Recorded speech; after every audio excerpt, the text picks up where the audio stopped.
What's up, graphic designers? You guys are amazing kids for a variety of reasons, but among them is that you guys reflect and you collaborate, you persist, you see multiple perspectives, and these are some of the habits of lab learners, part of the culture of our school today. What we're going to do is take some inspiration from these visuals, and we're going to celebrate the habits of lab learners. We're going to make the ordinary extraordinary, and to do that we're going to use some of the photos we've recently taken. So here, for example, we've got Nora, and if we wanted to apply the dispersion technique, we might be able to create something that looks a little bit like this. And I know that you guys know, in order to achieve this effect, what we're going to need to do is have our our central image, the subject of our image. We're going to then create a copy and apply either the liquefy function, or you're going to simply paint away or duplicate it so that you create this fun celebration of persistence. And here's another image. So this was taken in the gym, of course, and I know that the lighting has this really strong yellow sort of honey hue, doesn't it? So what I'm going to do is press Command U, and then what I know, if we drop the saturation all the way down, right, it's just black and white. I know that you guys know that, but what we're going to do instead is I'm going to press Command U once more, and then I'm going to change it from master to yellows.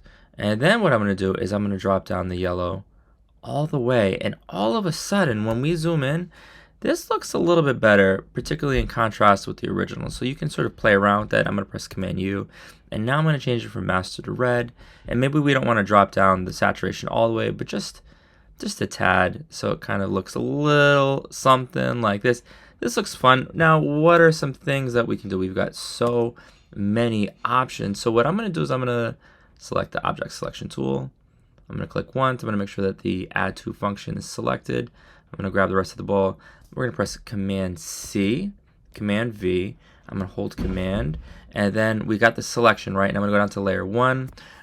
We learned how to do this last week. What I'm going to do is I'm going to click Select, Modify, and then I'm going to expand this, and let's try by 33 pixels. Let's see what happens. Beautiful. So you'll notice that the selection around it, it's got a little bit of a cushion. I'm going to press now M, right click. We're going to eliminate. Actually, let's hide the cutout on top, and I'm going to right click. We're going to select content aware fill, and all of a sudden he's gone. All right, so what can we do now? I'm going to bring him back, and we can do a few different things. Among the things that we can do is, we could do, I'm going to press Command J, Command Shift U, or simply desaturate. We can get a cool color, and actually, there we go. That's what we want.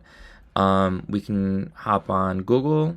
We can get a fun texture. So I'm going to do interesting texture. I've actually never searched this before. We can do grunt textures. I don't love that even a tiny bit. Let's do metal texture. I'm going to click images, and I'm going to do scratchy. So much of Photoshop, I didn't spell it right, but that's okay. So much of Photoshop is merely experimenting. Command C, I don't love this, and that's okay.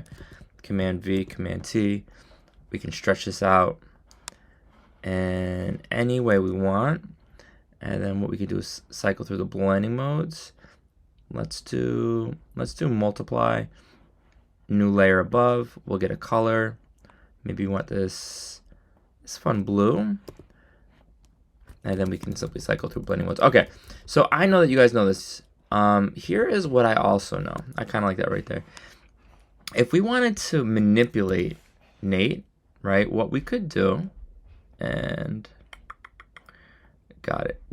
That is too funny. Let me bring this down. There we go. All right, so many layers. If we wanted to manipulate him, you know what we could do, guys?